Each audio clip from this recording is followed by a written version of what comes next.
लखीमपुर गांव में अजीबोगरीब घटनाएं होने लगी। सभी लोगों में एक अनजान शक्ति का डर बैठ गया था। गांव में कोई भी यदि सोना या चांदी पहनकर सोता तो वह चोरी हो जाता। चोरी होने के साथ ही यदि उंगली में अंगूठी है तो उंगली ही कटी मिलती।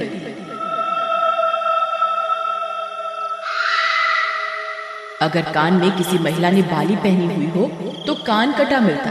कई बार तो कटी हुई गर्दन भी मिली। भाई नंदू, ये क्या हो रहा है हमारे गांव में? कितनी बहनें और भाई अपने अंग और जान गंवा चुके हैं। सिर्फ चंद रुपयों के आभूषण के लिए कोई इतनी निर्मम चोरियां कैसे कर सकता है? भाई चोर नहीं, मुझे तो कोई मायावी शक्ति लगती है या कुछ ऐसा जिससे हम अनजान हैं। मैंने तो अपनी बीवी को समझा दिया है कि अब तू कोई जेवरात नहीं पहनेगी, पर वो सुने तब ना। सही कहते हो भाई, ये औरतें किसी की नहीं सुनती, बस अपनी चलाती हैं। मैं खुद अपनी बीवी से परेशान हूँ। अब तो भाई सब राम भरोसे है, अब तो ईश्वर ही रक्षा करे हमारी। यह कहकर दोनों अपने घर की ओर निकल पड़ते हैं। नंदू अपने घर पहुंचने पर, सुनो हेमा रानी, मैं अभी अभी गांव वालों से मिलकर आ रहा हूँ। उस विचित्र चोर की चर्चा पूरे गांव में है। न जाने कौन नाच पीटा है। अरे गहने लेना है तो वैसे ही ले जा, हाथ पैर क्यों काट रहा है? आप खामखा घबरा रहे हैं जी। आप घबराइए मत, हमारा घर सबसे मजबूत बना हुआ है, सबकी तरह झोपड़ी का नहीं है। मक्खी तक नहीं घुस सकती। जब दरवाजे और खिड़कियां बंद कर दी जाए तो चोर क्या चीज है। भाग्यवान, पर फिर भी ये गहने वगैरह पहनकर मत सोया कर, क्योंकि सभी डकैतियां रात के समय में ही पड़ रही हैं। नहीं, मुझे ऐसे सजे रहना बहुत पसंद है। वैसे भी ये मेरी माँ की निशानी है, मैं नहीं उतारूंगी। आप मत घबराइए। हाँ। फिर वे दोनों सोने चले जाते हैं। नंदू को नींद नहीं आती तो वह दूसरे कमरे में टीवी देखने चला जाता है और तब देखते देखते वह वहीं सो जाता है। पर कुछ देर बाद हेमा की बहुत तेज चीख आती है। मर गई रे, मैं लुट गई, बर्बाद हो गई। हे राम, ये क्या हो गया मेरे साथ?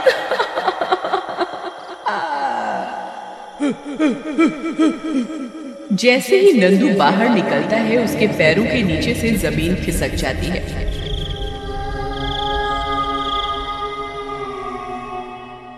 हेमा, हेमा, ये क्या हो गया? हे ईश्वर! वह देखता है कि हेमा की चारों उंगलियां जिसमें उसने अंगूठियां पहनी होती हैं, जमीन पर कटी पड़ी होती है। उसके कान के कुंडल भी गायब हो जाते हैं और कान जमीन पर कटा पड़ा होता है। वह खून से लहूलुहान होती है।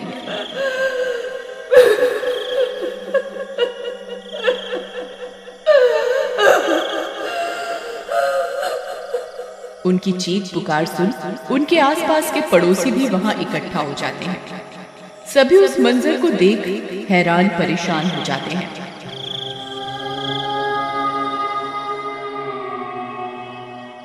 आज तो वो चोर आपके घर में ही डाका डाल गया। मैंने तो भाभी को पहले ही कहा था इतना सोना नहीं पहना कीजिए, पर भाभी ने मेरी एक न सुनी। भाई मैं तो कह कहकर हार गया, अब देख लो जिद करने का नतीजा। अब मुझे ही ताने मारते रहोगे या डॉक्टर को भी बुलाएगा कोई? नाश पिटो। तभी नंदू डॉक्टर को फोन करके घटना की जानकारी देता है। तभी वहां खड़े मोती को कुछ अटपटा लगता है। नंदू भाई, आपका घर इतना मजबूत बना हुआ है, सभी दरवाजे और खिड़कियां भी बंद थे, तो आखिरकार चोर अंदर आया कैसे? सही कहते हो भाई, चोर आया कहां से? तभी नंदू देखता है पलंग के नीचे एक बड़ा सा खड्डा खुदा हुआ होता है।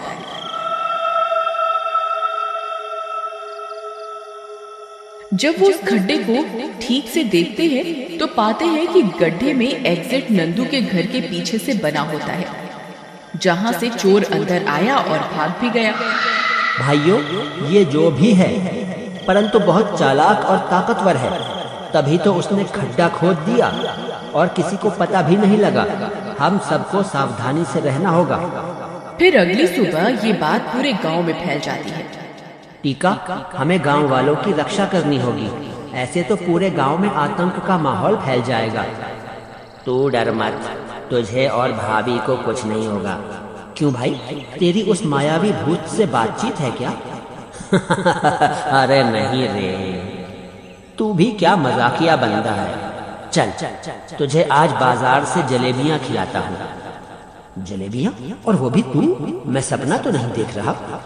टीका, तू कभी किसी को फ्री में पानी ना पिलाए, मुझे जलेबियां खिलाएगा? बात क्या है, सच सच बता। लॉटरी लगी है ना तेरी? ऐसा ही समझ ले, बहुत पैसा है। अब चल जल्दी। मोती को कुछ अटपटा लगता है, पर वह उस बात को भूल जाता है। कुछ ही समय में रात हो जाती है। गांव में सन्नाटा होता है।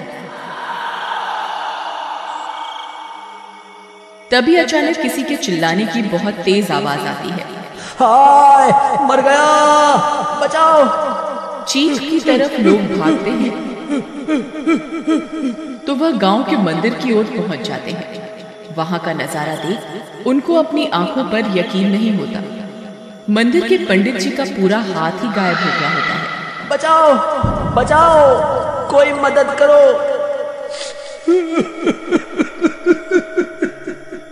ये कैसे हुआ पंडित जी? क्या आपने कोई सोने का आभूषण पहना हुआ था? हाँ, सोने का कड़ा। हाय, मर गया। चलो साथियों, पंडित जी को अस्पताल में भर्ती करते हैं और एक मीटिंग रखते हैं कल। इस मायावी चोर का आतंक बढ़ता ही जा रहा है। फिर अगले दिन मोती अपने घर के बाहर बैठा होता है। वह देखता है वहीं से ठीक जा रहा होता है। ओ टीका भाई, ओ टीका भाई, कहाँ जा रहे हो अकेले अकेले? तुम्हें कल की घटना के बारे में कुछ पता है क्या? हाँ, मुझे सब पता है, पर मैं नहीं डरता। तभी मोती की नजर उसकी उंगलियों पर पड़ती है, जिसमें उसने सोने की अंगूठियां पहनी होती हैं। अरे भाई टीका, काम धंधा तुम करते नहीं, चार चार सोने की अंगूठियां कहाँ से ले आए? मोती की ये बातें सुन टीका को पसीना आने लगता है।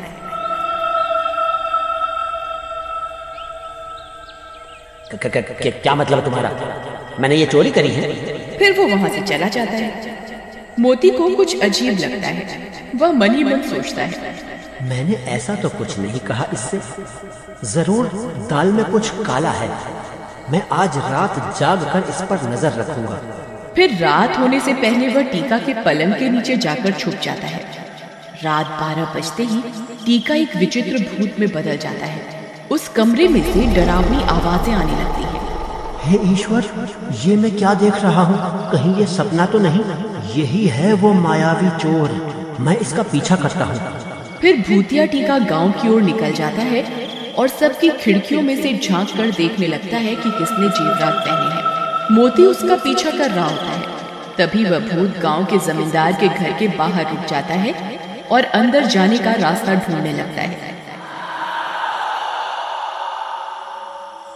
मोती समझ जाता है कि ये आज जमींदार के घर चोरी करेगा और उसका कोई अंग काट देगा।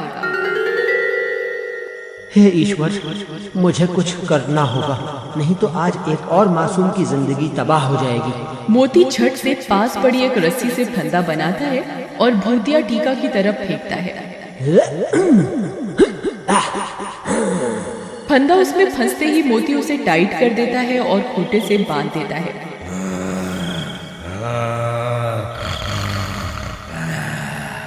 और सभी गांव वालों को आवाजें मार कर बुला लेता है। अरे भाई, कोई है? अरे भाई, मेरी मदद करो। रमेश, तुम कुछ गांव वालों को इकट्ठा करो, हमें अभी जाना होगा। फिर वह गांव वाले हाथों में मशाल और लाठियां लेकर हमला करने निकल पड़ते हैं। मारे, मारे, जिंदा नहीं छोड़ना, तो को सबक सिखा कर ही रहेंगे। फिर वह गांव वाले वहां पहुंचते ही लाठियां और डंडे बरसाने लगते हैं। अरे मारो रे, ये बच के नहीं जाने चाहिए। मारो मारो, इन्हें जिंदा नहीं छोड़ना। हाँ, मर गए।